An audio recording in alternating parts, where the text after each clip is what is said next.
লোভের হাতছানি এড়িয়ে সততার নজির।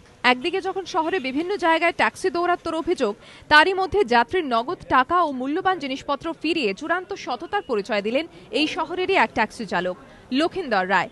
ঘটনাটি ঘটেছে সোমবার। লক্ষিন্দর জানিয়েছেন, টালিগঞ্জে মালঞ্চ সিনেমা হলের সামনে থেকে ট্যাক্সিতে ওঠেন এক যাত্রী।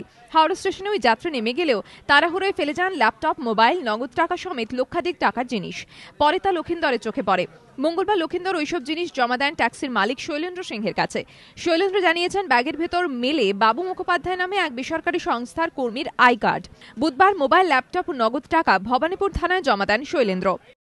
वो दिए हमारे को बोलो कि ये गाड़ी में छूट गया है। मलंचा के पास से हम पैसेंजर को उठाए थे, वहाँ से उठाए हैं। घर तुम देखे नहीं जो कहाँ छोड़ेंगे, और वो स्टेशन से कहाँ चला गया हमको दिया, तो हम बोले कि ठीक है, इनको ला के दिखाएं। बोले कि चल के थाना में जमा कर दीजिए।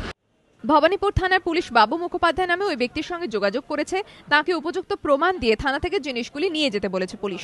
বেশি ভাড়া নেওয়া থেকে যাত্রী প্রত্যাখ্যান। কলকাতা ট্যাক্সি চালকদের বিরুদ্ধে অভিযোগ শোনা যায় বিস্তর, কিন্তু সেই শহরেরই আরেক মুখ এই লক্ষিন্দররা। ময়ূক ঠাকুর চক্রবর্তী রিপোর্ট, এবিপি আনন্দ, কলকাতা।